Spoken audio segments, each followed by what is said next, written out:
Yes people, good morning, good afternoon, good evening to all of you. कैसे हैं सब लोग? होप सो आप सब लोग बहुत बढ़िया रहेंगे। मैं बता दूं, मैं भी बहुत अच्छा हूं। तो गाइज, आज हम रिवाइज करने वाले हैं आपका topic, that is the deduction from the gross total income. So gross total income किसको बोलते हैं? जो 5 हेड का इनकम होता है, salary, house property, business, capital gain, other sources, उसको बोलते हैं gross total income. Gross total income में से आप डिडक्शन लेस कर दीजिए तो आपको मिल जाएगा नेट टैक्सेबल इनकम। तो सर, ये डिडक्शन कौन कौन से है जो आज हम सीखने वाले हैं? तो चलिए अपन एक काम करते हैं, डिडक्शन सीखते हैं। इसमें दो चीजें ध्यान रखना। पहली चीज तो आपका डिडक्शन कभी भी आपके जीटीआई से ज्यादा नहीं हो सकता। जैसे मान लो कोई एसएससी ऐसा है जिसका ग्रॉस टोटल इनकम है वो 5 लाख है, तो गाइस उसमें से डिडक्शन मैक्सिमम 5 लाख ही हो सकता है। मींस इन सिंपल वर्ड, आपका ग्रॉस टोटल इनकम है, उससे ज्यादा कभी भी डिडक्शन नहीं हो सकता। अगर डिडक्शन एक्सेस है तो क्या उसको कैरी फॉरवर्ड करके अगले साल सेट आउट कर सकते हैं? आंसर इज नो, आप ऐसा नहीं कर सकते हैं। और दूसरी चीज ध्यान रखना, जो डिडक्शन होता है ना, वो आपको स्पेशल रेट्स की इनकम के सामने नहीं मिलता। मींस जो भी आपका लॉन्ग टर्म कैपिटल गेन 112 है, जो शेयर मार्केट वाला होता है, या लॉन्ग टर्म कैपिटल गेन जो 20% वाला होता है, या short term capital gain 111A वाला होता है, या फिर कोई भी स्पेशल रेट का इनकम है, जैसे आपका विनिंग का इनकम है, जो लॉटरी से विनिंग होती है दैट इज द 30% से टैक्सेबल होता है, या फिर ऑनलाइन गेम से जो विनिंग होती है वो भी आपका 30% से टैक्सेबल होता है। तो क्या उसके सामने आप डिडक्शन ले सकते हैं? आंसर इज नो, उसके सामने आपको कोई भी डिडक्शन का बेनिफिट नहीं मिलेगा। चलिए अपन एक काम करते हैं, डिडक्शन को दो पार्ट में डिवाइड कर लेते हैं। एक तो होता है तुम्हारा पेमेंट बेस्ड डिडक्शन और एक होता है तुम्हारा इनकम बेस्ड डिडक्शन। अब ये पेमेंट बेस्ड डिडक्शन क्या होता है कि जिसमें आप कुछ ना कुछ पेमेंट करते हो, तो आप कुछ ना कुछ पेमेंट करोगे तो आपको डिडक्शन मिलेगा। और इनकम बेस्ड डिडक्शन क्या होता है कि आपकी जो इनकम होती है उस इनकम में से कुछ डिडक्शन मिलता है।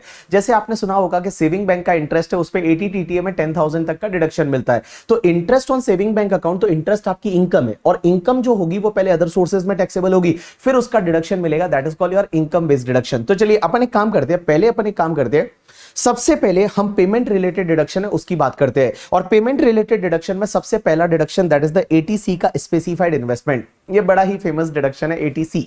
एटीसी में सर एक बात बताइए, सबसे पहले ये डिडक्शन किसको मिलेगा? गाइस, ये डिडक्शन सिर्फ इंडिविजुअल एंड एचयूएफ को मिलता है।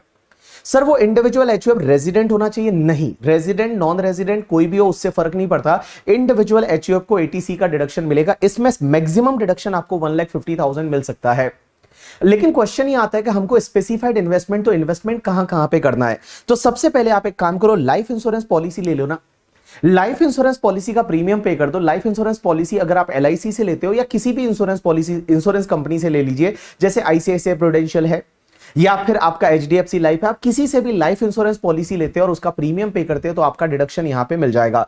लेकिन पॉलिसी किसके लिए लेनी है? अगर इंडिविजुअल एसएससी है तो पॉलिसी खुद के लिए, स्पाउस के लिए या फिर चिल्ड्रन के लिए लेनी है। एंड अगर मान लो एचयूएफ है तो एचयूएफ के केस में किसी भी मेंबर के लिए जो लाइफ इंश्योरेंस पॉलिसी एचयूएफ ले सकता है। एक और चीज समझना, यहां पे लिखा हुआ है एसएससी जो है वो अगर इंडिविजुअल है तो खुद के लिए, स्पाउस के लिए, चिल्ड्रन के लिए, किसी के भी लिए हो। चिल्ड्रन मैरिड है, अनमैरिड है, उससे कोई फर्क नहीं पड़ता। चिल्ड्रन माइनर है, नॉन माइनर है, उससे कोई फर्क नहीं पड़ता। आप अगर चिल्ड्रन के लिए लाइफ इंश्योरेंस पॉलिसी लेते हैं, उसका प्रीमियम पे करते हैं, आपको डिडक्शन मिल जाएगा। लेकिन इसमें एक चीज समझना, यहां पे एक लिमिट होती है प्रीमियम की, कि प्रीमियम आपका लिमिट से ज्यादा नहीं होना चाहिए। अगर ज्यादा है तो एक्सेस वाले प्रीमियम का डिडक्शन नहीं मिलेगा।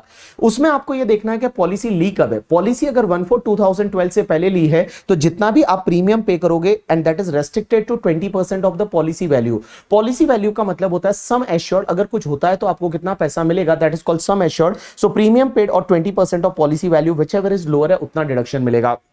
अगर पॉलिसी 1/4/2012 या उसके बाद में ली है तो यहां पे जितना आप प्रीमियम पे करोगे और 10% of policy value which ever is lower का डिडक्शन मिलेगा। एंड अगर आपने पॉलिसी 1/4/2013 या उसके बाद में ली है और वो हैंडीकैप्ड के लिए ली है, या फिर कोई person suffering from the disability है उसके लिए ली है, स्पेसिफाइड डिजीज है उस पर्सन के लिए ली है, तो यहां पे लिमिट हो जाएगी प्रीमियम पेड और 15% of policy value which ever is lower. अब एक बात समझना, इसके बाद लाइफ इंश्योरेंस पॉलिसी के बाद एक काम करो ना, पीपीएफ में पैसा डाल दो। अगर आप पब्लिक प्रोविडेंट फंड में पैसा डालते हो यहां पे डिडक्शन मिल जाएगा, लेकिन पब्लिक प्रोविडेंट फंड में पैसा किसके लिए डालना है? या इंडिविजुअल के केस में एसएससी खुद के लिए, स्पाउस के लिए या चिल्ड्रन के लिए, और एचयूएफ के केस में किसी भी मेंबर के लिए। अब एक चीज समझना, जो एम्प्लॉय अपना कंट्रीब्यूशन करता है, जो एम्प्लॉय का खुद का कंट्रीब्यूशन होता है एसपीएफ में, स्टैट्यूटरी प्रोविडेंट फंड में, या रिकॉग्नाइज्ड प्रोविडेंट फंड में, या फिर अप्रूव्ड सुपरएनुएशन फंड में, उसका एम्प्लॉय यहां पे एटीसी में डिडक्शन ले सकता है। अगर आपको सैलरी याद रहेगा तो सैलरी में मैंने बताया था कि एम्प्लॉय का कंट्रीब्यूशन अगर एसपीएफ में है, आरपीएफ पीएफ में, अप्रूव्ड सुपरएनुएशन फंड में, तो वहां पे इग्नोर होता है एम्प्लॉय का खुद का कंट्रीब्यूशन, बट एम्प्लॉय इसका डिडक्शन है वो एटीसी में ले सकता है। या फिर आप एक काम करो ना, नेशनल सेविंग सर्टिफिकेट में पैसा डाल दो, एनएससी में पैसा डाल दो। अगर आप एनएससी में इन्वेस्ट करेंगे तो यहां पे डिडक्शन मिलेगा। और एक और चीज समझना, एनएससी का तो जो इंटरेस्ट आता है ना, वो इंटरेस्ट पे भी डिडक्शन मिल जाता है। तो जैसे एनएससी में आपने इन्वेस्ट किया इस साल 1 लाख रुपीज, तो 1 लाख का आपको एटीसी में डिडक्शन मिलेगा। अगले साल मान लो उस पे 8000 का आपको इंटरेस्ट मिला, तो इंटरेस्ट को पहले आप अदर सोर्सेज में टैक्सेबल कर दो और उस 8000 पे वापस से आप एटीसी में डिडक्शन ले लो, तो एनएससी का इंटरेस्ट है वो भी डिडक्टेबल होता है अंडर सेक्शन एटीसी। अब एक चीज समझना, अगर आपने कोई भी हाउस प्रॉपर्टी परचेज करने के लिए या कंस्ट्रक्ट करने के लिए कोई लोन लिया है, और लोन आपने या तो बैंक या फाइनेंशियल इंस्टीट्यूशन या किसी ट्रस्ट से लिया है, तो ध्यान रखना, अगर आपने बैंक या फाइनेंशियल इंस्टीट्यूशन से कोई लोन लिया है किसके लिए, रेसिडेंशियल हाउस प्रॉपर्टी को परचेज करने के लिए एंड कंस्ट्रक्ट करने के लिए, तो उसका जो इंटरेस्ट का रीपेमेंट होता है ना, इंटरेस्ट अगर आप पे करते हो उसका डिडक्शन तो आपको 24 हाउस प्रॉपर्टी में मिल जाता है, लेकिन प्रिंसिपल का डिडक्शन है वो आप एटीसी में ले सकते हो, तो प्रिंसिपल का डिडक्शन है वो आपको यहां पे मिल जाएगा। या फिर आप एक काम करो ना, टैक्स सेवर एफडी में इन्वेस्ट कर दो। टैक्स सेवर एफडी का मतलब होता है कि किसी भी बैंक के साथ में या फिर पोस्ट ऑफिस के साथ में 5 इयर्स या उससे ज्यादा की एफडी होती है, उसको हम टैक्स सेवर एफडी बोलते हैं। उसमें अगर आप इन्वेस्ट करोगे आपको डिडक्शन मिल जाएगा। या फिर आप एक काम करो, अपने बच्चों का ट्यूशन फीस पे कर दो, लेकिन मैक्सिमम यहां पे 2 बच्चों का ट्यूशन फीस है उसका डिडक्शन मिलेगा, और उनका फुल टाइम एजुकेशन होना चाहिए इंडिया में।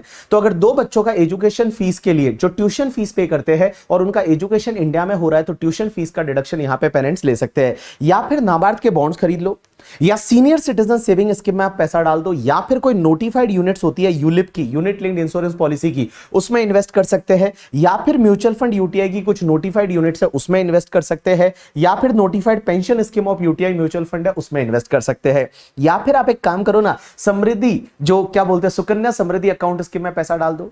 तो जो छोटी बच्चियां रहती है उनके नाम पे Sukanya Samriddhi account scheme parents खोल सकते हैं। तो पेरेंट्स ने अगर उनके नाम पे सुकन्या समृद्धि अकाउंट स्कीम खोला, तो उसमें जितना भी पैसा डालेंगे उसका डिडक्शन एटीसी में मिलेगा। और एक और चीज समझना, सुकन्या समृद्धि अकाउंट स्कीम पे जो इंटरेस्ट मिलता है, आई थिंक 8.2% इंटरेस्ट मिलता है हर साल, वो भी पूरा एग्जेम्प्ट है, उस पे भी कोई भी टैक्स नहीं लगता। और जब आप उसमें इन्वेस्ट करते हो तो आपको एटीसी में डिडक्शन मिल जाता है। अब एक और चीज समझना, जब भी आप कोई हाउस प्रॉपर्टी एक्वायर करते हो उस पे जो स्टैंप ड्यूटी पे करते हो रजिस्ट्रेशन के टाइम पे, एज वेल एज द जो रजिस्ट्रेशन फीस पे करते हो, उसका डिडक्शन आप एटीसी में ले सकते हो। एक और पॉइंट ये बोलता है कि जो सेंट्रल गवर्नमेंट का एम्प्लॉय है और सेंट्रल गवर्नमेंट के एम्प्लॉय ने अगर specified account of the pension scheme referred under section 80CCD में जो टायर 2 में अगर उसने इन्वेस्टमेंट किया तो उसका डिडक्शन एटीसी में मिलेगा। अब एक बात समझना, 80CCD क्या होता है अभी अपन पढ़ेंगे। 80CCD न्यू पेंशन स्कीम होता है। तो न्यू पेंशन स्कीम में क्या होता है, एक तो होता है टायर 1 और एक होता है टायर 2। तो टायर 1 में अगर कोई भी इन्वेस्टमेंट करेंगे उसका 80CCD 1 में डिडक्शन मिल जाएगा। लेकिन अगर सेंट्रल गवर्नमेंट का एम्प्लॉय है और उसने जो भी तुम्हारा न्यू पेंशन स्कीम है उसके टायर 2 में अगर इन्वेस्टमेंट किया तो उसका डिडक्शन यहां पे एटीसी में मिल जाएगा। उसके बाद अगर नेशनल हाउसिंग बैंक है उसका कोई tax saving term deposit scheme में पैसा डालेंगे तो एटीसी में डिडक्शन मिल जाएगा। तो गाइस यहां पे कुछ ऐसे इन्वेस्टमेंट है जहां पे अगर आप इन्वेस्टमेंट करते हो तो एटीसी में डिडक्शन मिलेगा इंडिविजुअल एचयूएफ को, और मैक्सिमम लिमिट है वो 1,50,000 हो जाएगी। उसके बाद नेक्स्ट सेक्शन आती है 80CCC।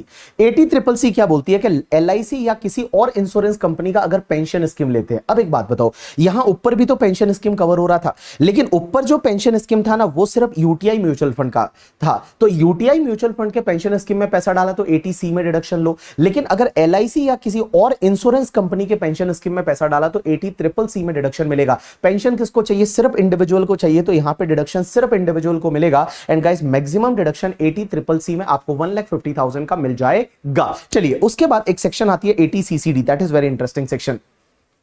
80CCD क्या बोलती है कि अगर आप कंट्रीब्यूशन करते हो सेंट्रल गवर्नमेंट पेंशन स्कीम में या नेशनल पेंशन स्कीम में, या जिसको न्यू पेंशन स्कीम भी बोलते हैं, या जिसको pension scheme notified under section 80CCD भी बोलते हैं, या जिसको अटल पेंशन योजना भी आप बोल सकते हो। तो मैंने क्या बोला कि यहां पे इसका नाम क्या होता है 80CCD में, न्यू पेंशन स्कीम बोलो, नेशनल पेंशन स्कीम बोलो, सेंट्रल गवर्नमेंट पेंशन स्कीम बोलो, अटल पेंशन योजना बोलो, एक ही बात है। अब एक बात समझना, इसमें अगर आप कोई भी कंट्रीब्यूशन करते हो तो आपको डिडक्शन कैसे मिलेगा। तो देखिए सबसे पहले अपन एम्प्लॉय की बात करेंगे। किसकी बात करेंगे, एम्प्लॉय की। एम्प्लॉय मतलब कोई भी बंदा कहीं पे जॉब कर रहा है, दैट इज कॉल्ड एम्प्लॉय। अगर सैलरी एम्प्लॉय जो होता है वो अगर खुद का जो कंट्रीब्यूशन करता है नेशनल पेंशन स्कीम में, तो एम्प्लॉय को डिडक्शन मिलेगा अंडर सेक्शन 80 सीसीडी। और डिडक्शन कितना मिलेगा पता है? जितना एम्प्लॉय ने कंट्रीब्यूशन किया और 10% of salary whichever is lower. But salary में लेना है basic salary plus DA in terms. DA in terms means ऐसा डीए जो रिटायरमेंट बेनिफिट के लिए काम आने वाला है। तो देखो, सबसे पहले हम 80 सीसीडी पढ़ रहे हैं। यहां पे सेंट्रल गवर्नमेंट पेंशन स्कीम की बात हो रही है, जिसको new pension scheme, national pension scheme भी बोलते हैं, आप एनपीएस बोलेंगे, तो मैं इसको बार बार एनपीएस बोलूंगा, एनपीएस। अब एक बात समझना, एनपीएस पेंशन किसको चाहिए? सिर्फ इंडिविजुअल को चाहिए, तो ये डिडक्शन भी सिर्फ इंडिविजुअल को मिलेगा। 80 सीसीडी 1 क्या बोलती है कि अगर कोई भी एम्प्लॉय है और एम्प्लॉय ने एनपीएस में पैसा डाला, तो जितना एम्प्लॉय का कंट्रीब्यूशन है और 10% of salary whichever is lower है, उतने का डिडक्शन मिल जाएगा। अब एक चीज समझना, ये तो बात हो गई एम्प्लॉय की।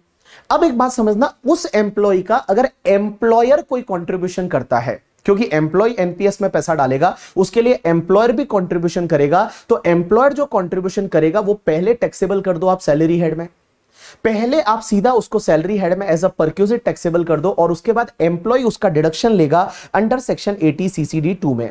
और 80 सीसीडी 2 में कितना डिडक्शन मिलेगा पता है? जितना एम्प्लॉयर ने एनपीएस में कंट्रीब्यूशन किया and 10% of salary whichever is lower. लेकिन central government employ, state government employ के लिए यहां पे 10% की जगह आप 14% ले सकते हैं। तो देखिए, पहली बात अपन बात कर रहे हैं एम्प्लॉय की।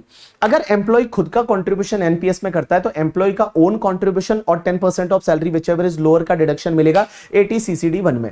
जो एम्प्लॉयर ने कंट्रीब्यूशन किया, पहले उसको सैलरी हेड में टैक्सेबल कर दो, उसके बाद एम्प्लॉय को डिडक्शन मिलेगा अंडर सेक्शन 80 सीसीडी 2। और 80 सीसीडी 2 में डिडक्शन कितना मिलेगा? जितना एम्प्लॉयर ने कंट्रीब्यूशन किया और 10% of salary whichever is lower. लेकिन एम्प्लॉय अगर सेंट्रल गवर्नमेंट, स्टेट गवर्नमेंट का एम्प्लॉय है, तो 10% की जगह आपको 14% लेना है। अब एक और चीज समझना, ये तो बात हो गई एम्प्लॉय के लिए 80 सीसीडी 1 एंड 80 सीसीडी 2 का। अब एक चीज समझना, अगर कोई बंदा सेल्फ इंडिविजुअल है, मैं सेल्फ एम्प्लॉयड है, जैसे मैं एक बिजनेसमैन हूं करके, ठीक है, मैं सैलरी एम्प्लॉय नहीं हूं, तो क्या मैं भी एनपीएस में पैसा डाल सकता हूं? आंसर इज यस, मैं भी डाल सकता हूं। मुझे डिडक्शन मिलेगा 80 सीसीडी 1 में। कितना डिडक्शन मिलेगा? जितना मैंने कंट्रीब्यूशन किया और 20% of the gross total income whichever is lower. 20% of the gross total income and जितना मैंने कंट्रीब्यूशन किया विच एवर इज लोअर है, उतना डिडक्शन मुझे 80 सीसीडी 1 में मिलेगा, मुझे 80 सीसीडी 2 में नहीं मिलेगा। अब एक और चीज समझना, एक सेक्शन होती है that is the 80 CCD 1B। 80 CCD 1B क्या बोलती है कि जैसे देखो, जो एम्प्लॉय है वो एम्प्लॉय या फिर अदर इंडिविजुअल अगर 80 सीसीडी 1 में जो डिडक्शन ले रहे हैं, वो अगर उधर पूरा डिडक्शन नहीं ले पाए, तो वो 80 सीसीडी 1B में 50,000 तक का डिडक्शन ले सकते हैं ओन कंट्रीब्यूशन पे। मैंने क्या बोला? देखो, सैलरी एम्प्लॉय या अदर इंडिविजुअल अगर 80 सीसीडी 1 में पूरा डिडक्शन नहीं लेना चाहते या नहीं ले पाए, तो वो 80 सीसीडी 1B में 50,000 तक का डिडक्शन ले सकते हैं। एक एग्जांपल लेता हूं, मान लो मैंने खुद ने कंट्रीब्यूशन किया यहां पे 1,40,000 का, फॉर एन एग्जांपल मैंने 1,40,000 का कंट्रीब्यूशन किया एंड गाइस मेरा जीटीआई का 20% मान लो 1 लाख आया, तो मुझे डिडक्शन कितना मिलेगा? यहां 80 सीसीडी 1 में 1 लाख मिला, लेकिन मैंने एक्सेस कंट्रीब्यूशन 40,000 का तो एक्सेस कंट्रीब्यूशन है, तो 40,000 का डिडक्शन मैं 80 सीसीडी 1B में ले सकता हूं। बट क्या मैं ऐसा कर सकता हूं कि 80 सीसीडी 1B पहले ले लूं 50,000 और बाकी वाला 90,000 में यहां पे लू 80 सीसीडी 1 में? क्या वैसा कर सकता हूं? आंसर इज यस, मैं वैसा भी कर सकता हूं और प्रैक्टिकल लाइफ में ऐसा ही करना चाहिए। वापस बोल रहा हूं, मेरा कंट्रीब्यूशन 140 था, मान लो 1,40,000 was my contribution and guys suppose 1 lakh is the 20% of GTI, तो मुझे डिडक्शन 1 लाख मिलेगा यहां पे। अब एक बात बताओ, क्या 40,000 का डिडक्शन नहीं मिला वो 80 सीसीडी 1B में ले सकता हूं? आंसर इज यस, ले सकता हूं। तो 1 लाख उधर लिया, 40,000 यहां पे लिया, टोटल 1,40,000। क्या मैं ऐसा कर सकता हूं कि 80 सीसीडी 1B पहले ले लूं 50,000 और बाकी का 90,000 1 में लूं? ऐसा कर सकता हूं? आंसर इज यस, मैं ऐसा भी कर सकता हूं, कोई दिक्कत नहीं है। चलिए, उसके बाद एक और चीज समझना, जब भी आप अगर एनपीएस का अकाउंट क्लोज कर देते हैं, आपका जो एनपीएस का अकाउंट है, वो एनपीएस का अकाउंट अगर आप क्लोज कर देते हैं, तो उस पर्टिकुलर केस में जो भी पैसा आपको मिलेगा वो 60% पैसा आपका एग्जेम्प्ट है, 40% टैक्सेबल है। तो एनपीएस का मेरा अकाउंट था, मैंने बंद कर दिया, जो भी पैसा मिलेगा उसमें से 40% टैक्सेबल है और 60% एग्जेम्प्ट हो जाएगा। लेकिन अगर किसी भी पर्सन के डेथ पे उसके लीगल हेयर को एनपीएस से पैसा मिलेगा, वो पूरा एग्जेम्प्ट है। अगर किसी की डेथ हो गई और उसके लीगल हेयर को पैसा मिलेगा, वो पूरा एग्जेम्प्ट है। एक और चीज समझना, अगर recognised provident fund and superannuation fund में जो पैसा पड़ा था, अगर मैं एनपीएस में ट्रांसफर ट्रांसफर करा देता हूं तो उस पर कोई भी टैक्स ट्रीटमेंट नहीं है, वो पूरा ही एग्जेम्प्ट है। एक और चीज समझना, एम्प्लॉय के लिए ऑप्शन है कि एम्प्लॉय चाहे तो पार्शियल विड्रॉ भी कर सकता है, पूरा अकाउंट बंद कराने की जरूरत नहीं, अगर उसको चाहिए तो पार्शियल विड्रॉ कर सकता है। अगर एम्प्लॉय पार्शियल विड्रॉ करता है तो उसके लिए जितना उसने कंट्रीब्यूशन किया था उसमें से 25% तक जो भी विड्रॉ करेगा वो एग्जेम्प्ट है। जैसे मान लो एम्प्लॉय ने कंट्रीब्यूशन किया था 10 लाख का, तो 10 लाख में से 2,50,000 तक वो टैक्स फ्री है, वो विड्रॉ कर सकता है, वो एग्जेम्प्ट हो जाएगा। अब एक और चीज समझना, एटीसी जो था, एटीसी का लिमिट कितना था आपका 1,50,000, एटी ट्रिपल सी का लिमिट कितना था 1,50,000, एटीसीसीडी में तो कोई लिमिट ही नहीं है। अब एक चीज समझना, एक सेक्शन टांग अड़ाती है, that is the eighty C C E. Eighty C C E क्या बोलती है पता है कि एटीसी वाली section, eighty triple C and eighty C C D subsection 1, ये तीनों मिला के कभी भी 1,50,000 से ज्यादा डिडक्शन नहीं हो सकता। क्या बोला? Eighty C, eighty triple C and eighty C C D 1, eighty C C D 1, ये जो एटीसीसीडी 1 है वो, ये तीनों मिला के कभी भी 1,50,000 से ज्यादा नहीं हो सकता। अब एक चीज समझना, यहां पे एटीसीसीई की लिमिट में ध्यान रखना, ये एटीसीसीडी 1 भी नहीं आता है एज वेल एज एटीसीसीडी 2 भी नहीं आता। तो एटीसीसीडी 1 भी एंड एटीसीसीडी 2 है, ये नहीं आता 1,50,000 वाली लिमिट में, बट ये एटीसीसीडी 1 है वो आएगा। यू गॉट माय पॉइंट और नॉट? यस। चलिए नेक्स्ट सेक्शन पे चलते हैं, एटीसीसीएच, ये इसी साल से आई है।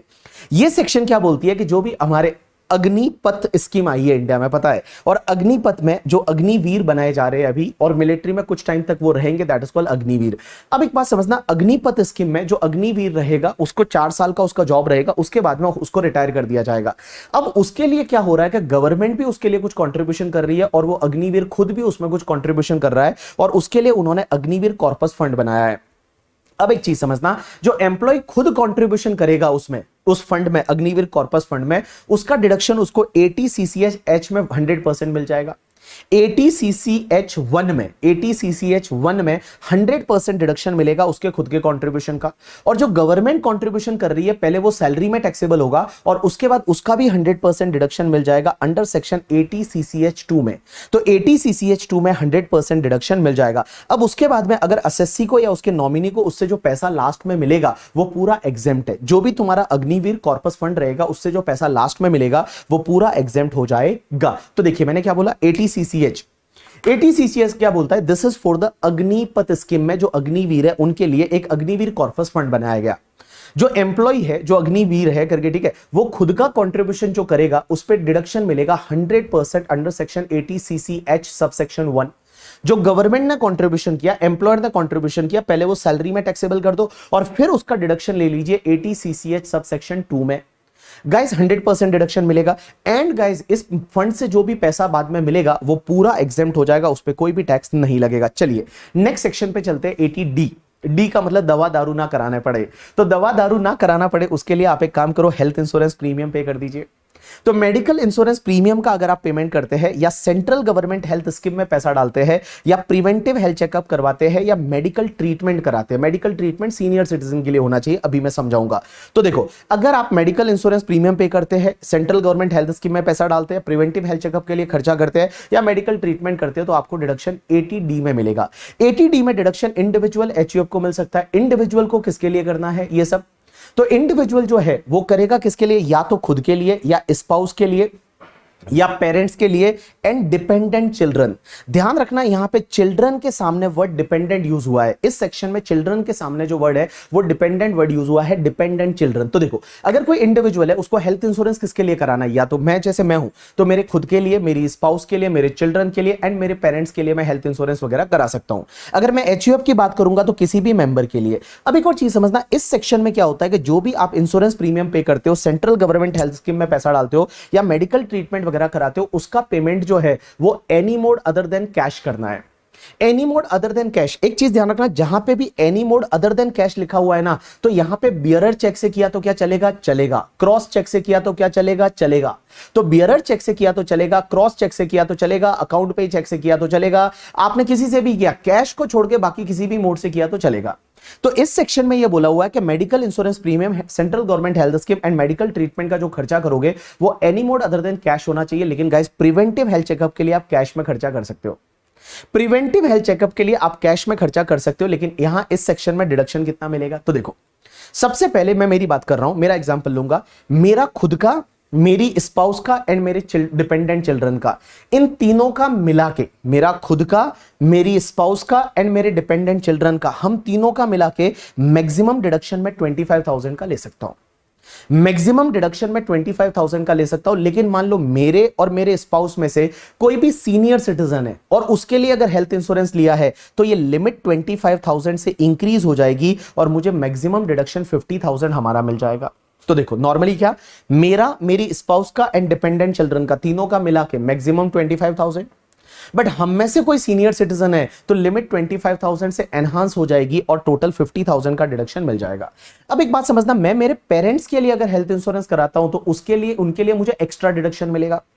पेरेंट्स में मदर और फादर आ जाएंगे। अब एक बात समझना, पेरेंट्स के लिए मुझे 25,000 का अलग से लिमिट मिलेगा, लेकिन पेरेंट्स में से कोई सीनियर सिटीजन है उनके लिए अगर मैं हेल्थ इंश्योरेंस करा रहा हूं तो वहां पे 25,000 से लिमिट बढ़ जाएगा और बेटा 50,000 टोटल लिमिट हो जाएगा। तो देखो वापस बोल रहा हूं, मेरे खुद के लिए, मेरी स्पाउस के लिए, मेरे डिपेंडेंट चिल्ड्रन के लिए मैक्सिमम 25,000, हम में से कोई सीनियर सिटीजन है तो 50,000, मेरे पेरेंट्स के लिए अलग से 25,000 और उनमें से कोई सीनियर सिटीजन है तो 50,000।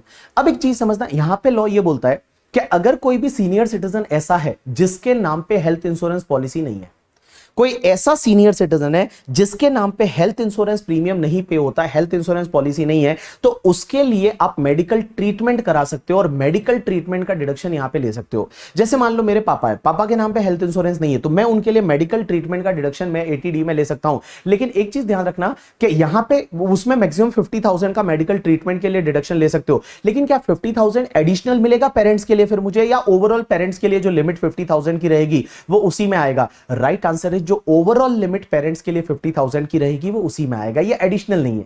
जैसे फॉर एन एग्जांपल, मेरी मम्मी के लिए हेल्थ इंश्योरेंस पॉलिसी है, पापा के लिए हेल्थ इंश्योरेंस पॉलिसी नहीं है और दोनों सीनियर सिटीजन है। मम्मी के लिए मैंने 30,000 का प्रीमियम पे किया और पापा के लिए मैंने 40,000 का मेडिकल ट्रीटमेंट कराया, तो टोटल कितना हुआ? 70,000। मुझे डिडक्शन कितना मिलेगा? मैक्सिमम 50,000 का डिडक्शन मिल जाएगा। एचयूएफ है, एचयूएफ मेंबर के लिए 25,000, बट जिस मेंबर के लिए हेल्थ इंश्योरेंस पॉलिसी ले रहे हैं अगर वो सीनियर सिटीजन है तो ये लिमिट 25,000 से बढ़ जाएगी। एक और चीज समझना गाइस, यहां पे प्रिवेंटिव हेल्थ चेकअप है ना, उस पे मैक्सिमम खर्चा 5,000 का ही कर सकते हो। पहली चीज तो प्रिवेंटिव हेल्थ चेकअप पे खर्चा सिर्फ इंडिविजुअल कर सकता है और वो भी मैक्सिमम 5,000 का ही कर सकते हो। और एक और चीज समझना, ये 5,000 जो है क्या ये एडिशनल लिमिट है? भाई यहां पे जो 25,000 और जो 50,000 की लिमिट है क्या उससे एक्स्ट्रा 5,000 मिलेगा? ना बाबा ना, ये जितनी भी लिमिट दे रखी है ना इसमें ऑलरेडी वो इंक्लूडेड है 5,000। और एक और चीज समझना, ये 5,000 ऐसा नहीं है कि मेरे स्पाउस चिल्ड्रन के लिए 5,000 एंड पेरेंट्स के लिए वापस 5,000, ना बाबा ना, मेरा स्पाउस चिल्ड्रन एंड पेरेंट्स सबका मिला के प्रिवेंटिव हेल्थ चेकअप के लिए आप मैक्सिमम 5,000 का डिडक्शन है वो ले सकते हो। एक और चीज समझना, बहुत बार क्या होता है, अगर आप कोई भी ऐसी हेल्थ इंश्योरेंस पॉलिसी लेते हो जिसका मल्टीपल ईयर के लिए है, मल्टीपल ईयर के लिए आजकल ये ऑप्शन है कि 5 साल तक आप 5 साल के लिए आप हेल्थ इंश्योरेंस पॉलिसी ले सकते हो, तो उसका डिडक्शन कैसे मिलेगा? उसका 5 ईयर में डिडक्शन मिलेगा। लेकिन एक चीज ध्यान रखना, अगर आपने in between the year policy ले ली तो आपको ध्यान रखना है कि जितने ईयर में वो पॉलिसी है उतने ईयर में आपको डिडक्शन है वो प्रोपोर्शनेट मिल जाएगा। जैसे मैंने यहां पे एक एग्जांपल दे रखा है और उस एग्जांपल में मैंने 5 ईयर के लिए पॉलिसी ली है, वो 1/11/2023 को ली है, तो ये पॉलिसी मैच्योर कब होगी? 31 अक्टूबर 2028 तक। तो आप यहां पे अगर प्रीवियस ईयर देखोगे तो टोटल 6 प्रीवियस ईयर हो जाएंगे और यहां पे आपको 6 इंस्टॉलमेंट में डिडक्शन मिल जाएगा। चलिए नेक्स्ट सेक्शन पे चलते हैं। एटीडीडी। एटीडीडी क्या बोलती है पता है? कि अगर मान लो आपका कोई एचडीआर है, एचडीआर का मतलब हैंडीकैप डिपेंडेंट रिलेटिव, अगर आपका कोई हैंडीकैप डिपेंडेंट रिलेटिव है जिसको आप एचडीआर बोलोगे, अगर आपका कोई एचडीआर है और एचडीआर जो है उसके लिए आप या तो ट्रीटमेंट करा रहे हो या उसके लिए मेंटेनेंस के लिए कुछ पैसा आप इंश्योरेंस कंपनी वगैरह में कहीं पे जमा करा रहे हो। देखो ये सेक्शन, पहली चीज तो ये सेक्शन सिर्फ रेजिडेंट इंडिविजुअल एचयूएफ के लिए है। एटीडी जो थी ना वहां सिर्फ इंडिविजुअल एचयूएफ लिखा था, लेकिन यहां पे लिखा हुआ है रेजिडेंट इंडिविजुअल एंड एचयूएफ। आपको करना क्या है कि अगर आपका कोई हैंडीकैप डिपेंडेंट रिलेटिव है, एचडीआर है, अब आप बोलोगे रिलेटिव में कौन आएगा? आपके नियर एंड डियर। इंडिविजुअल के लिए रिलेटिव कौन होता है? Spouse, mother father, brother sister and children. तो spouse, children, mother father, brother sister and वो आप पे अगर डिपेंडेंट है, वो आप पे क्या है? डिपेंडेंट है। एचयूएफ के लिए any dependent member of the HUF, और वो क्या है? हैंडीकैप्ड है। और आप क्या कर रहे हो? या तो उसके मेंटेनेंस के लिए कुछ खर्चा कर रहे हो या उसका कोई ट्रीटमेंट करा रहे हो, उसके नाम पे मान लो कहीं एलआईसी वेलआईसी में कुछ इन्वेस्टमेंट कर रहे हो, तो आपको डिडक्शन यहां पे एटीडी में मिल जाएगा। लेकिन गाइस यहां एटीडी में डिडक्शन कितना मिलेगा? यहां पे फ्लैट डिडक्शन है।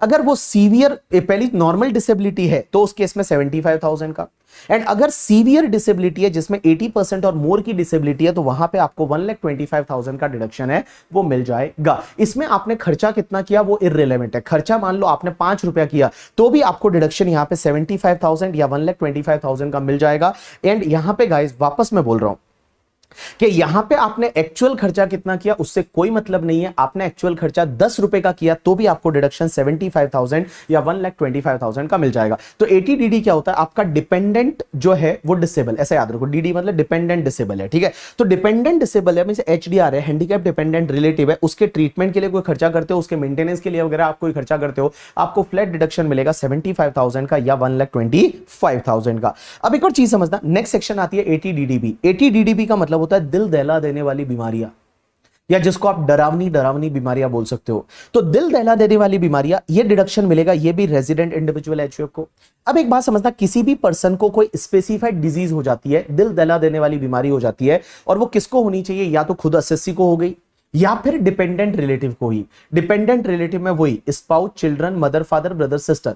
अगर दिल दहला देने वाली बीमारी हो गई, कोई ऐसी बीमारी हो गई जैसे कैंसर वगैरह, एंड उसका क्या हो रहा है, ट्रीटमेंट हो रहा है, तो ट्रीटमेंट पे आप जो भी खर्चा करोगे यहां पे डिडक्शन कैसे मिलेगा, देखो जितना आपने एक्चुअल खर्चा किया ट्रीटमेंट का वो ले लो, एंड गाइस 40,000 और 1 लाख जो है वो लेना है। इन दोनों में से आपको क्या करना है, विच एवर इज लोअर लेना है।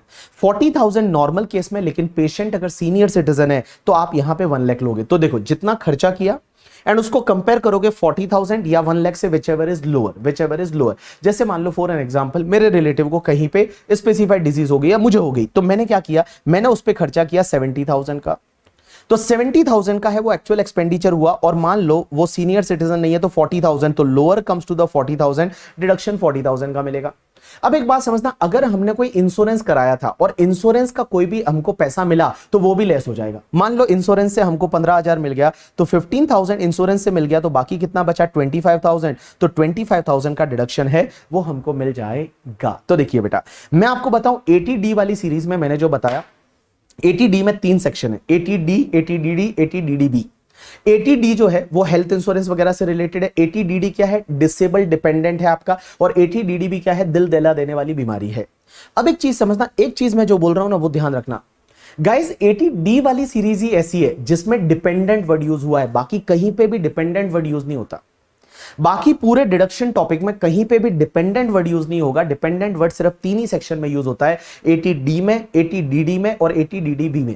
एटीडी में डिपेंडेंट चिल्ड्रन लिखा है, एटीडीडी में डिपेंडेंट रिलेटिव लिखा है, डीडीबी में भी डिपेंडेंट रिलेटिव लिखा है। तो डिपेंडेंट वर्ड है ना वो सिर्फ एटीडी की सीरीज में यूज हुआ है, बाकी कहीं पे भी आपका डिपेंडेंट वर्ड है वो यूज नहीं हुआ। चलिए नेक्स्ट सेक्शन आती है एटीयू। एटीयू क्या बोलती है कि अगर कोई पर्सन हैंडीकैप्ड है, अगर कोई रेजिडेंट इंडिविजुअल है और वो हैंडीकैप्ड है, इसमें कुछ भी नहीं करना। If any person is handicapped he can claim directly deduction 75,000 और 1,25,000 डिपेंड्स ऑन द डिसेबिलिटी। अगर नॉर्मल डिसेबिलिटी है 75,000 का फ्लैट डिडक्शन है, सीवियर डिसेबिलिटी है 1,25,000 का फ्लैट डिडक्शन है। इसमें कुछ नहीं करना। If any person is a handicapped that person can claim the deduction 75,000 और 1,25,000। चलिए नेक्स्ट सेक्शन आती है एटीई। ई का मतलब होता है एजुकेशन। अगर आपने कोई एजुकेशनल लोन लिया है, एजुकेशन लोन लिया है हायर एजुकेशन के लिए। हायर एजुकेशन का मतलब होता है कोई भी ऐसा कोर्स कर रहे हो जो 12वीं के बाद है, कोई भी ऐसा कोर्स जो 12th के बाद है, और इंडिया में या इंडिया के बाहर कहीं पे भी आप ऐसा कोर्स कर रहे हो और आप एजुकेशनल लोन लेते हो, तो आपको जो इंटरेस्ट पे करोगे उसका डिडक्शन मिलेगा। एसएससी कौन होना चाहिए, यहां पे सिर्फ इंडिविजुअल को डिडक्शन मिलेगा, और इंटरेस्ट का डिडक्शन आपको 8 इयर्स तक मिलेगा जब से आप इंटरेस्ट पे करना चालू करोगे। तो जब से आप इंटरेस्ट पे करना चालू करोगे 8 इयर्स तक आपको 100% डिडक्शन इंटरेस्ट पे मिल जाएगा। लेकिन एजुकेशन किसका होना चाहिए, एजुकेशन या तो खुद का होना चाहिए, या स्पाउस का होना चाहिए, या चिल्ड्रन का होना चाहिए, या किसी भी स्टूडेंट का जिसके लिए आप लीगल गार्डियन हो। तो एजुकेशन किसका होना चाहिए, या तो खुद का होना चाहिए, या फिर स्पाउस का होना चाहिए, या चिल्ड्रन का होना चाहिए, या किसी भी ऐसे स्टूडेंट का होना चाहिए जिसके लिए आप क्या हो, लीगल गार्डियन हो। चलिए नेक्स्ट सेक्शन एटीडबलई। एटीडबलई है that is not more relevant for the examination purpose, but ये सेक्शन क्या बोलती है, डिडक्शन मिलेगा सिर्फ इंडिविजुअल को। अगर आपने कोई हाउसिंग लोन लिया था और वो हाउसिंग लोन का जो इंटरेस्ट है उस इंटरेस्ट का 50,000 तक यहां पे डिडक्शन ले सकते हो एटीडबलई में, अगर आप 4 कंडीशन सेटिस्फाइड करते हो।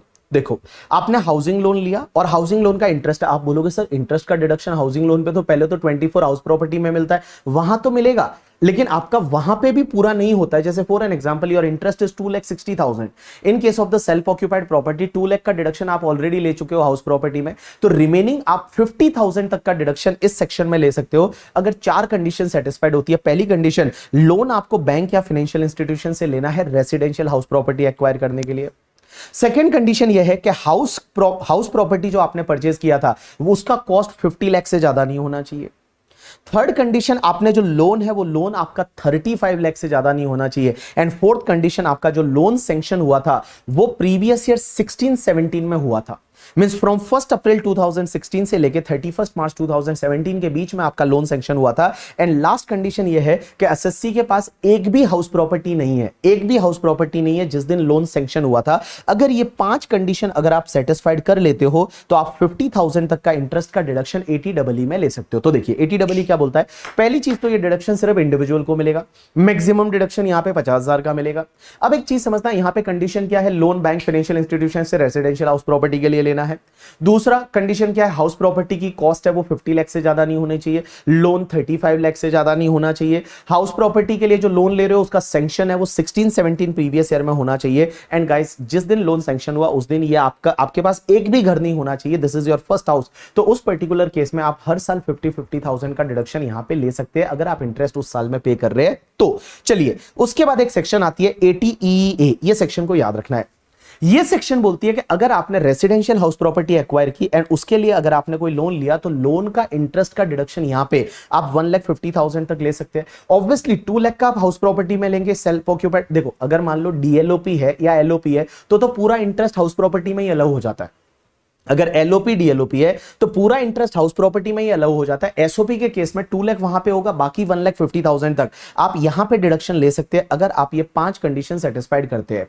4-5 कंडीशन है। पहली कंडीशन यह है लोन आपको बैंक और फाइनेंशियल इंस्टीट्यूशन से लेना है। सेकेंड कंडीशन यह है कि जो आपने घर एक्वायर किया उसका स्टैंप ड्यूटी वैल्यू 45 लाख से ज्यादा नहीं होना चाहिए।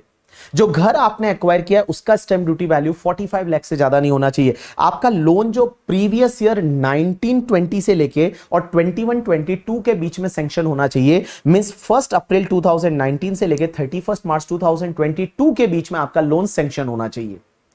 तो आपका 3 इयर्स हो गया, 19 to 20, 21, 22। सो इन 3 इयर्स में जो आपका लोन है वो सैंक्शन होना चाहिए। एंड गाइस, जिस दिन लोन सैंक्शन हुआ उसके पास आपके और कोई प्रॉपर्टी नहीं होनी चाहिए, और कोई प्रॉपर्टी नहीं होनी चाहिए। This is the first property. अगर ये 4 कंडीशन सेटिस्फाइड करते हो तो आपको डिडक्शन यहां पे 1,50,000 का मिल जाएगा। तो देखिए 80EA क्या बोल रहा है करके, 80EA क्या बोलता है कि पहली चीज ये सिर्फ इंडिविजुअल को मिलेगा, आपको 1,50,000 का इंटरेस्ट का डिडक्शन मिल जाएगा, लेकिन कंडीशन क्या है, लोन आपको बैंक या फाइनेंशियल इंस्टीट्यूशन से रेसिडेंशियल हाउस प्रॉपर्टी के लिए लेना है।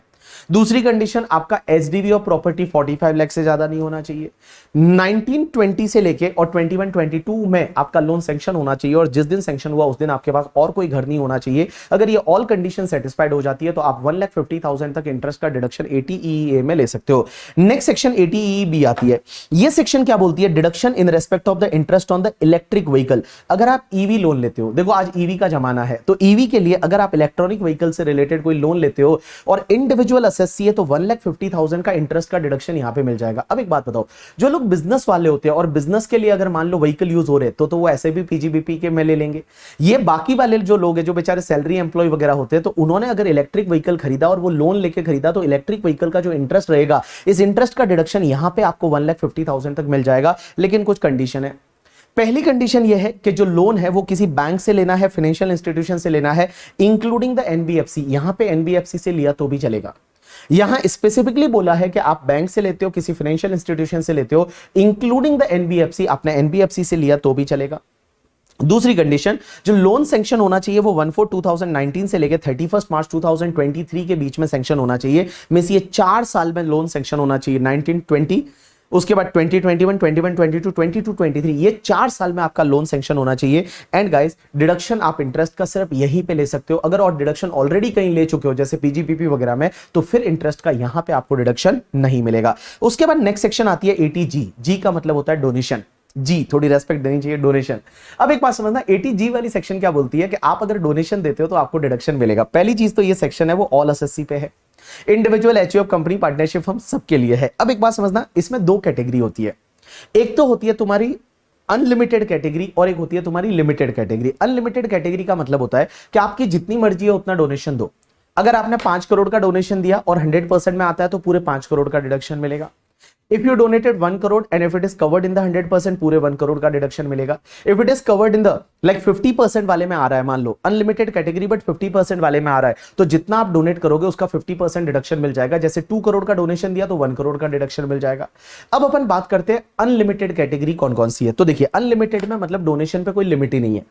अनलिमिटेड कैटेगरी में गाइस, यहां पे अगर मैं अनलिमिटेड कैटेगरी में 100% की बात करूं तो देखिए, नेशनल डिफेंस फंड को डोनेशन करते हैं, prime minister national relief fund में डोनेशन करते हैं, prime minister Armenia earthquake fund में पैसा डालते हैं, सीएम रिलीफ फंड, सीएम कोई भी हो सकता है, गुजरात सीएम, दिल्ली सीएम, कोई भी सीएम करके, ठीक है, बिहार सीएम, या फिर एलजी रिलीफ फंड करके जो लेफ्टिनेंट गवर्नर रिलीफ फंड है उसमें पैसा डालते हैं, जिला साक्षरता समिति में, नेशनल स्पोर्ट्स फंड में, नेशनल चिल्ड्रन फंड में, नेशनल कल्चरल फंड में, स्वच्छ भारत कोष में, क्लीन गंगा फंड में, national fund for control of drug abuse, या फिर आपका पीएम केयर फंड में, पीएम केयर फंड में, या फिर कोई आर्मी से रिलेटेड फंड है उसमें अगर आप पैसा डालते हैं ना तो आपको 100% डिडक्शन मिल जाएगा। और अनलिमिटेड, अनलिमिटेड मींस कितना भी डोनेशन कर सकते हैं, कोई प्रॉब्लम नहीं, कितना भी डोनेशन कर सकते हैं, अनलिमिटेड कैटेगरी में आपको डिडक्शन मिल जाएगा।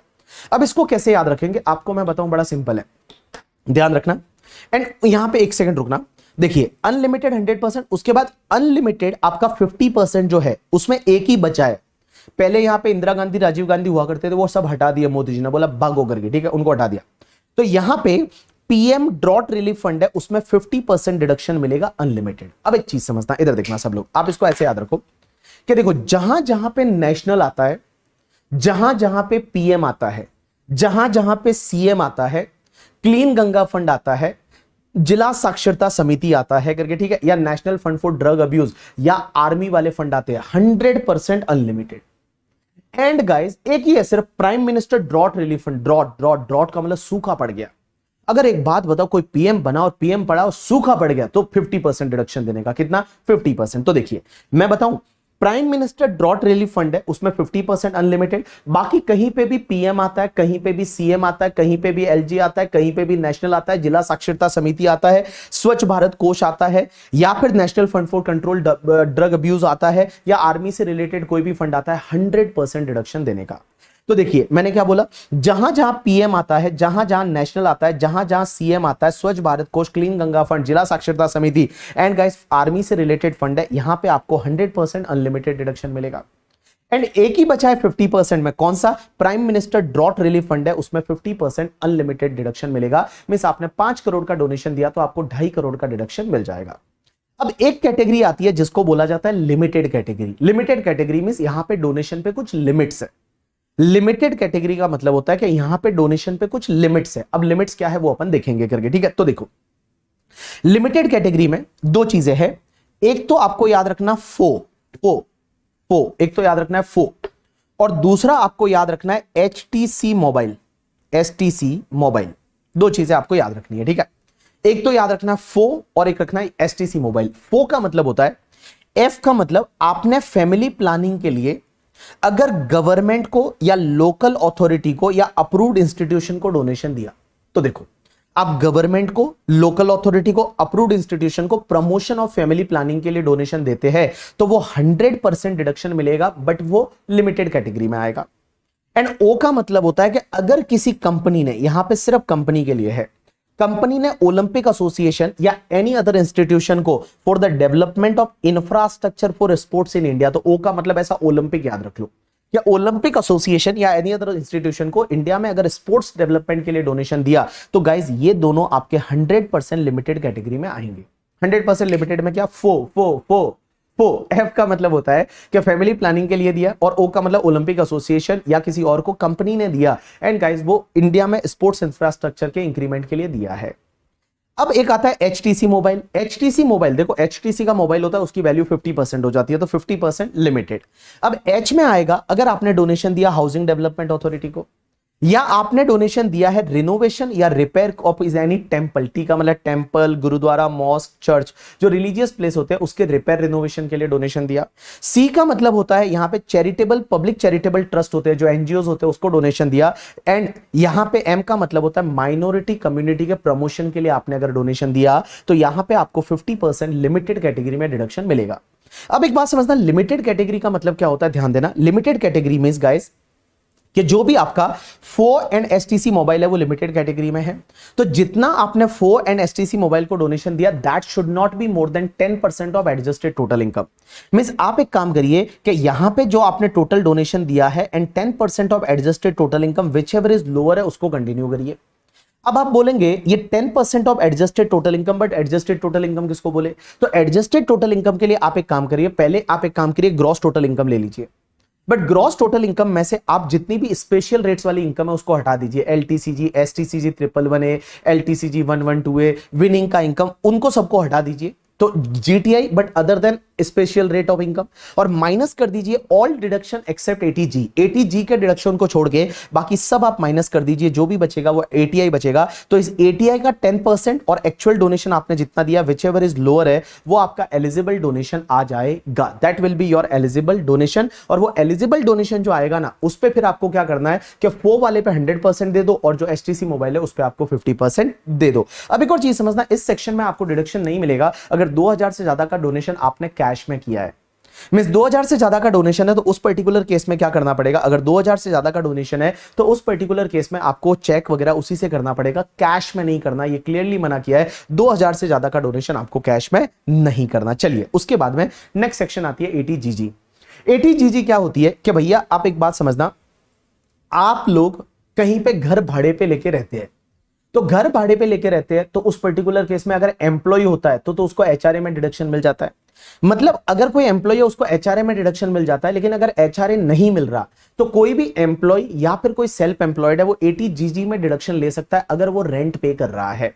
यहां पे इस सेक्शन में डिडक्शन सिर्फ इंडिविजुअल को मिलेगा। कितना मिलेगा? तो यहां पे 3 में से विचएवर इज लोअर। पहला है 5000 पर मंथ या साल का 60,000 बोल सकता हूं। दूसरा 25% of adjusted gross total income and third is a rent paid minus adjusted 10% of adjusted total income या एडजस्टेड ग्रॉस टोटल इनकम। तो देखो मैंने क्या बोला, समझने की कोशिश करना। ये डिडक्शन सिर्फ इंडिविजुअल को मिलेगा। आप अगर हाउस भाड़े पे लेते हो और उसका रेंट पे करते हो तो डिडक्शन मिलेगा। एलिजिबल डिडक्शन कितना मिलेगा? तो देखिए सबसे पहला 5000 पर मंथ या पूरे साल का 60,000। दूसरा 25% ऑफ तुम्हारा adjusted gross total income and तीसरा rent paid minus 10% of the adjusted gross total income whichever is lower है उतने का डिडक्शन आपको मिल जाएगा। एक और चीज समझना, यहां पे जहां पे आप रेंट पे कर रहे हो ना उस पे आपकी स्पाउस या आपका माइनर चाइल्ड या आपका एचयूएफ जिसके पास कोई भी घर नहीं होना चाहिए, वहां पे उसके पास कोई घर नहीं होना चाहिए। अगर वहां पे घर है तो आप उस घर में रहो ना, फिर भाड़े पे क्यों रह रहे हो? अब एक और चीज समझना, यहां पे एडजस्टेड ग्रॉस टोटल इनकम का मतलब होता है ग्रॉस टोटल इनकम लीजिए और उसमें से ऑल डिडक्शन अंडर चैप्टर 6 से लेस कर दीजिए अदर देन एटीजीजी, तो आपको मिल जाएगा यहां पे एडजस्टेड जीटीआई। चलिए उसके बाद नेक्स्ट सेक्शन आता है एटीजीजीए। एटीजीजीए क्या बोलता है बताए? एटीजीजीए ये बोलता है कि अगर आप scientific research institution, college, university को साइंटिफिक रिसर्च के लिए डोनेशन देते हो, आप बोलोगे ये तो सर हमने पढ़ा था वहां पे पीजीबीपी में, बट देखो जिनका बिजनेस का इनकम है वो तो सेक्शन 35 में डिडक्शन ले लेंगे। वहां पे था ना वो राहुल आईसीयू के research association, institute, college, university वगैरह को आप अगर साइंटिफिक रिसर्च के लिए डोनेशन देते हो तो बिजनेस वाले तो वहां पे ले लेंगे, बट जिसका बिजनेस नहीं है वो क्या करेगा? तो जिसका बिजनेस नहीं है, अगर आपका बिजनेस में इनकम नहीं जाता तो वो एसएससी जो है वो एटीजीजीए में डिडक्शन ले सकता है। 100% डिडक्शन मिलेगा। यहां कंडीशन है 2000 से ज्यादा का डोनेशन है तो कैश में नहीं कर सकते, 2000 तक आप कैश में कर सकते हो। उसके बाद eighty G G B and G G C that is donation to electoral trust and political party. तो अगर आप political party and electoral trust को डोनेशन देते हो तो आपको डिडक्शन यहां पे मिल जाएगा। अगर आप political party and electoral trust को डोनेशन देते हो तो आपको डिडक्शन मिलेगा कहां पे? एटीजीजीबी जीजीसी में। अगर देखो इंडियन कंपनी ने डोनेशन दिया ना तो इंडियन कंपनी को एटीजीजीबी में डिडक्शन मिलेगा और any person other than Indian company ने डोनेशन दिया तो एटीजीजीसी में डिडक्शन मिलेगा। डिडक्शन आपको 100% मिल जाएगा, लेकिन इसमें कंडीशन है कि donation should not be made by any mode other than cash. अगर donation should be made by any mode other than cash करके, ठीक है। मींस आपको अदर देन कैश ही डोनेशन देना है, कैश में आपने डोनेशन दिया तो यहां पे आपको डिडक्शन नहीं मिलेगा। तो 80 जीजीबी, जीजीसी क्या है, पॉलिटिकल पार्टी इलेक्टोरल ट्रस्ट को आप डोनेशन देते हो, आपको डिडक्शन मिलेगा। इंडियन कंपनी ने दिया तो 80 जीजीबी में, अदर ने दिया तो 80 जीजीसी में, 100% डिडक्शन आपको मिल जाएगा। और डोनेशन आपको कैश में नहीं देना, अगर आपने कैश में दिया तो डिडक्शन नहीं मिलेगा।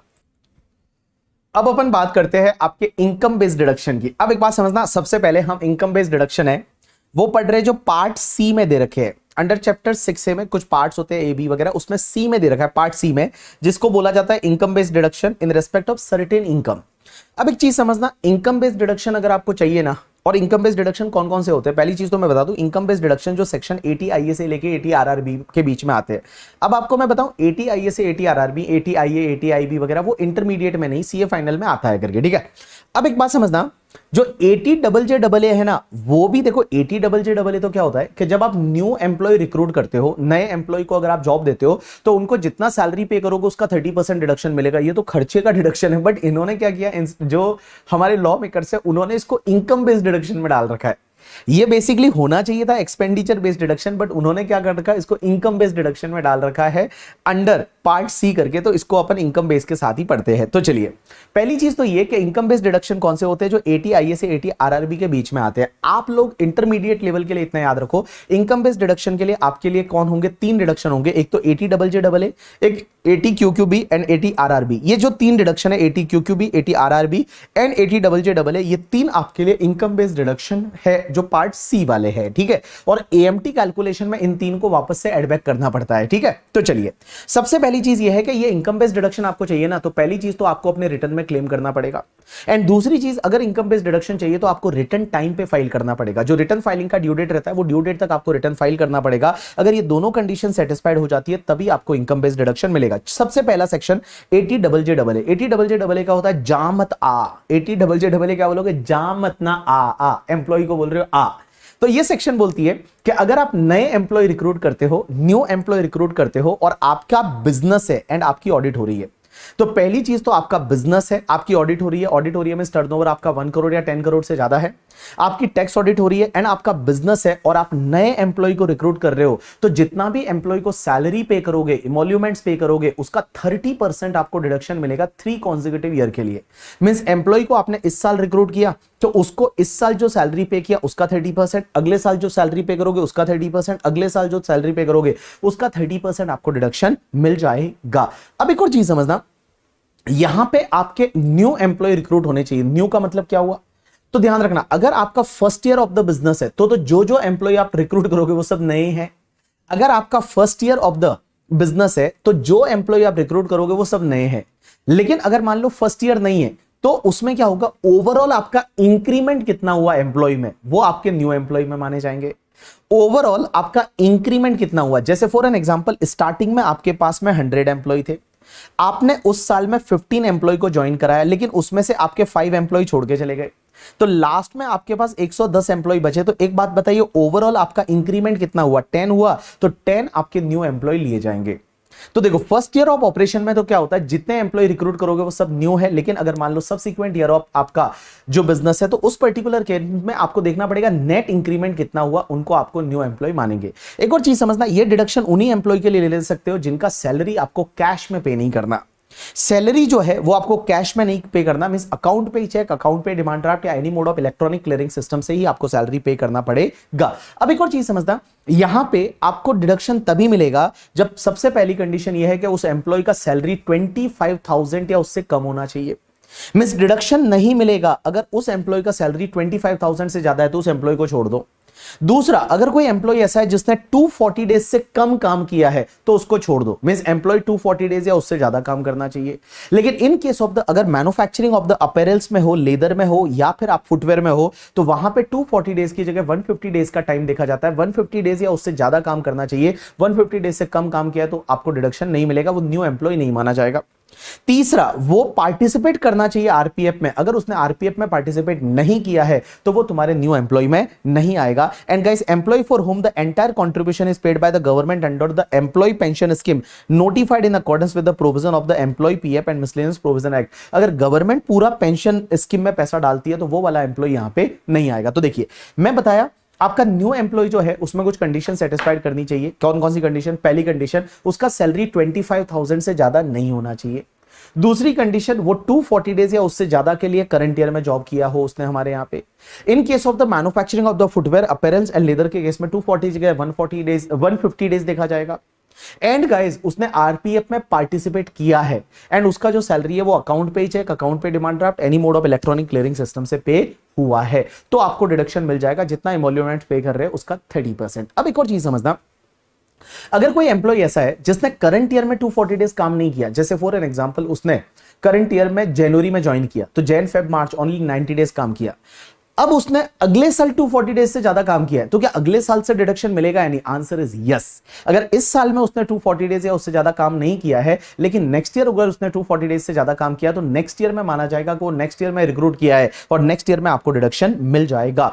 अब अगर आपको ये डिडक्शन चाहिए तो आपकी बुक्स ऑफ अकाउंट्स है उसकी ऑडिट होनी चाहिए करके, ठीक है। And chartered accountant audit report submit करेगा up to the due date of the audit, और ऑडिट का ड्यू डेट क्या होता है? रिटर्न फाइलिंग की ड्यू डेट से 1 महीना पहले। उसके बाद एक सेक्शन आती है ATQQB।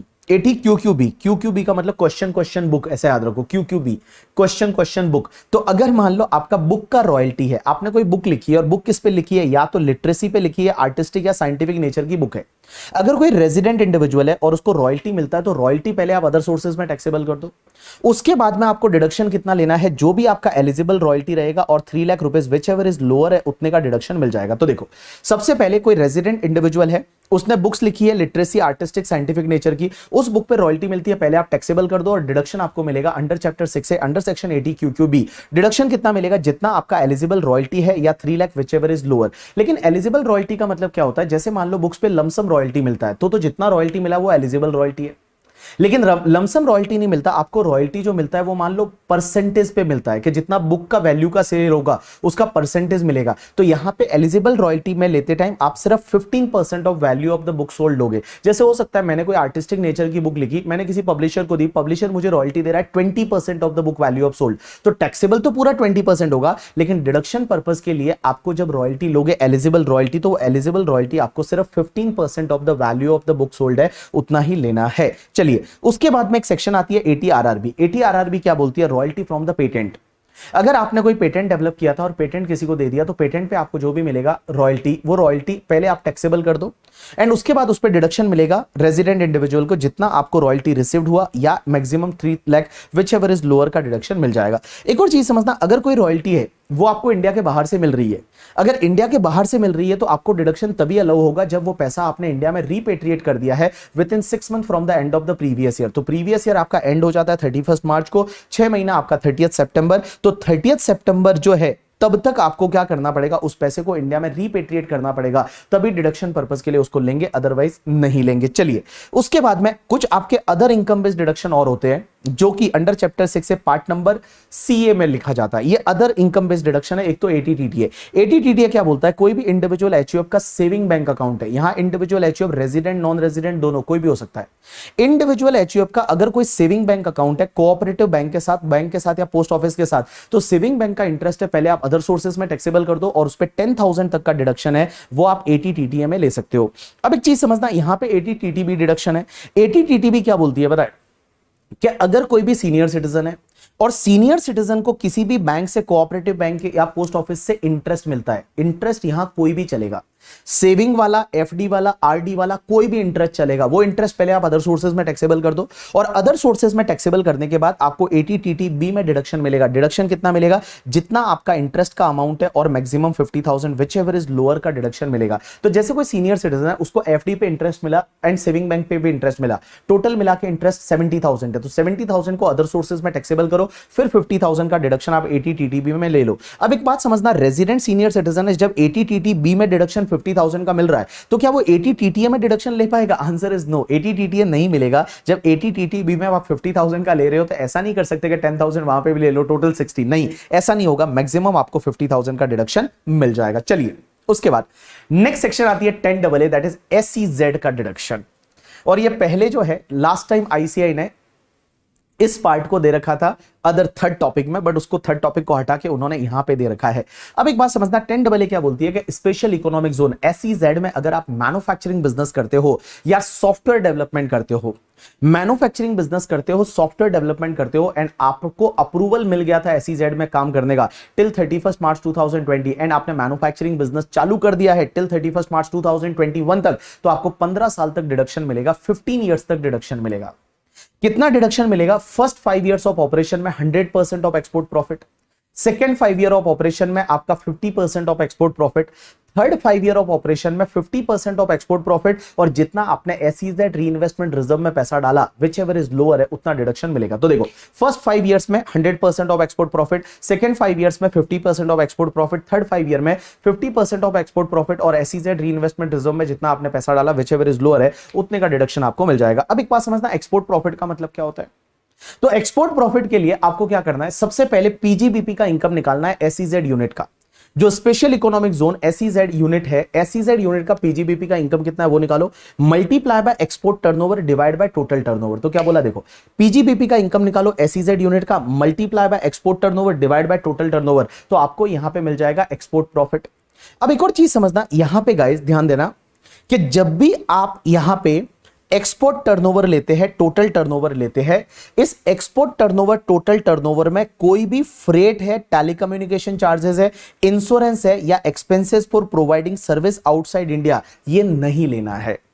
मिस जब भी आप export turnover as well as total turnover लेते हैं, आपने अगर फ्रेट का खर्चा है या फिर टेलीकम्युनिकेशन चार्जेस है, इंश्योरेंस चार्जेस है, expenses for provide the technical service outside India है, उसको आपको कंसीडर नहीं करना है। मींस उसको एक्सपोर्ट टर्नओवर से भी भगा देना है, हटा देना है, टोटल टर्नओवर से भी हटा देना है।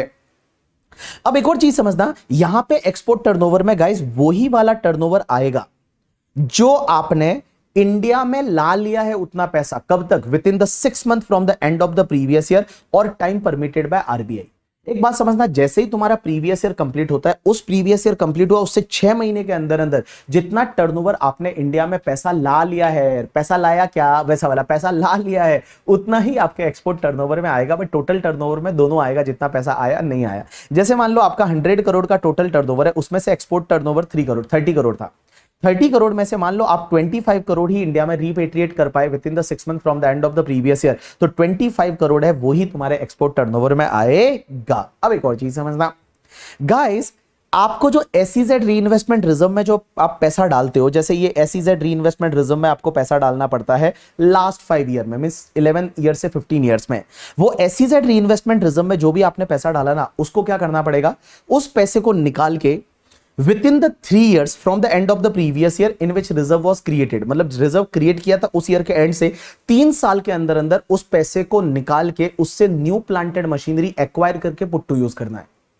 मींस 3 इयर्स के अंदर अंदर आपको क्या करना है, जिस ईयर में रिजर्व क्रिएट किया उस ईयर का एंड, और उसके बाद विद इन 3 इयर्स आपको उस पैसे को निकाल के न्यू प्लांट एंड मशीनरी खरीदना है और उसको आपको पुट टू यूज करना है। अगर आप ऐसा करते हो तो चलेगा, नहीं किया तो बेटा वापस से वो टैक्सेबल हो जाएगा। जिस ईयर में आपका जैसे 3 इयर्स में नहीं कर पाए तो 4th ईयर में वापस से वो टैक्सेबल हो जाएगा। चलिए उसके बाद में एक और चीज समझना, ये डिडक्शन 10AA का है ना, ये भी आपको अंडर चैप्टर 6 में ATC ATD वगैरह सब लेने के बाद लास्ट में आपको ये डिडक्शन लेना है। अब एक और चीज समझना, ये वाला पॉइंट जो है आप इसको छोड़ सकते हैं कि जब भी आप प्रॉफिट निकालते हो बिजनेस का, तो बिजनेस का प्रॉफिट निकालते टाइम अगर आपको कोई cash compensatory support duty drawback या sale of import entitlement licence है तो वो वाला इस प्रॉफिट में इंक्लूड नहीं करना, क्योंकि जब SEZ यूनिट का प्रॉफिट निकालोगे तो उस प्रॉफिट में cash compensatory support duty drawback and import entitlement license के सेल से जो इनकम होती है वो इंक्लूड नहीं करना। ये डिडक्शन आपको चाहिए तो CA का रिपोर्ट सबमिट करना पड़ेगा, CA से ऑडिट कराना पड़ेगा। इसमें ये बिजनेस अगर आपको करना है तो इसमें जितनी भी प्लांटेड मशीनरी है वो सब न्यू होनी चाहिए।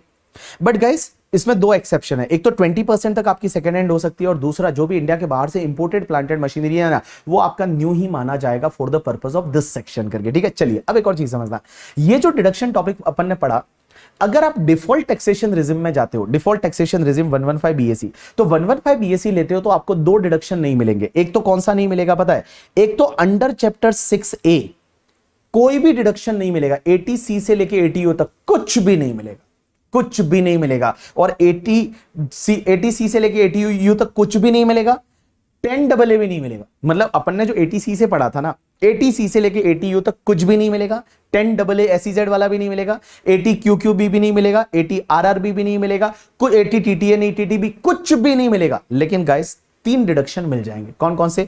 एक तो 80JJAA जा मत आ एम्प्लॉय वाला, एक 80CCD2 जो एम्प्लॉयर नेशनल पेंशन स्कीम में पैसा डालता है उसका, एंड CCH जो अग्निपथ कॉर्पस फंड में पैसा डालते हैं उसका। तो ये 3 डिडक्शन आपको मिल जाएंगे। इन 3 को छोड़ के आपको कोई भी डिडक्शन नहीं मिलेगा। तो मैंने क्या बोला, समझने की कोशिश करना। अगर आप 115 BAC डिफॉल्ट टैक्सेशन रिजिम में जाते हो तो आपको अंडर चैप्टर 6 का कोई डिडक्शन नहीं मिलेगा, 80C से U तक नहीं मिलेगा, 10AA भी नहीं मिलेगा। लेकिन क्या मिलेगा? 3 डिडक्शन मिल जाएंगे। एक तो 80JJAA जहां मत आ वाला, 80CCD2 एंड 80CCH2 है, वो आपको मिल जाएगा।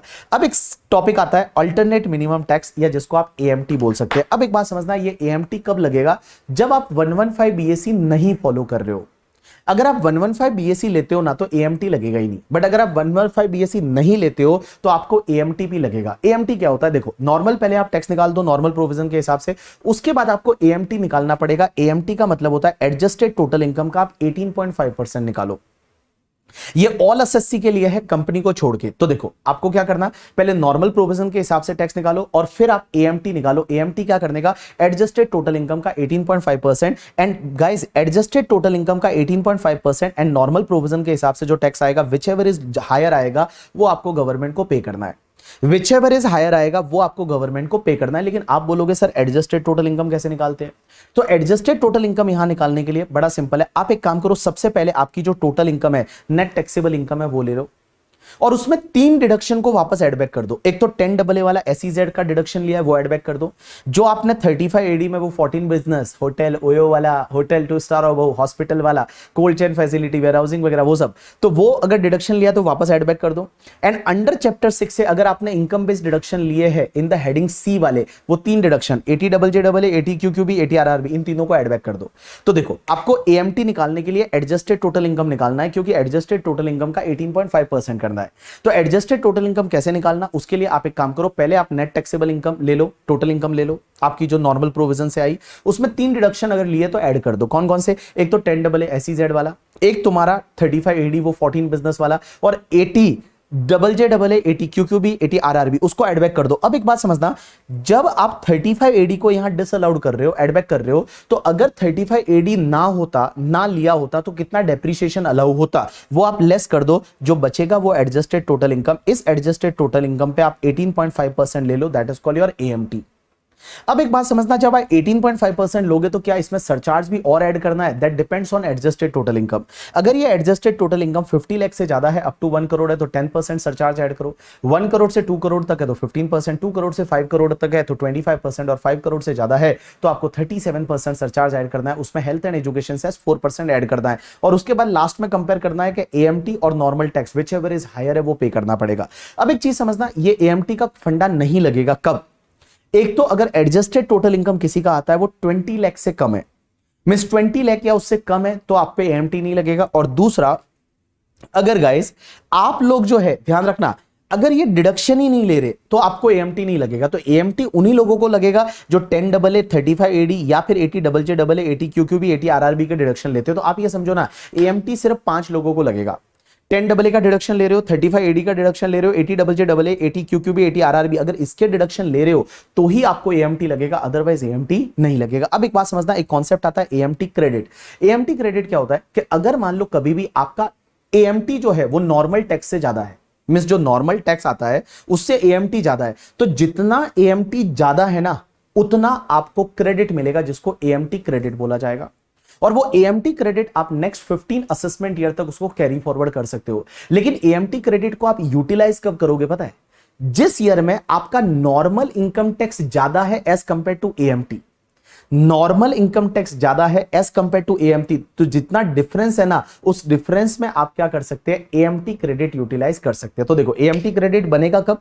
जिस ईयर में AMT ज्यादा है नॉर्मल टैक्स से, उस ईयर में AMT क्रेडिट बनेगा, जितना डिफरेंस है वो। एंड उसको यूटिलाइज कब करेंगे? जिस ईयर में आपका नॉर्मल टैक्स ज्यादा है AMT से, तो उस ईयर में आप उसको AMT क्रेडिट को यूटिलाइज करेंगे। यू गॉट माय पॉइंट और not? Yes. So guys, this is the completion of your deduction topic. So guys, आपको अच्छा लगा होगा ये रिवीजन लेक्चर। आप इसको कम से कम 2-4 बार रिवीजन लेक्चर को देखिए, RTP करिए, RTP करिए, एमटीपी करिए और जितने क्लास में हमने क्वेश्चन किए हैं उस पर आप ध्यान दीजिए, आप आराम से पास हो जाएंगे। टेंशन मत लो, इस बार रिजल्ट अच्छा रहने वाला है।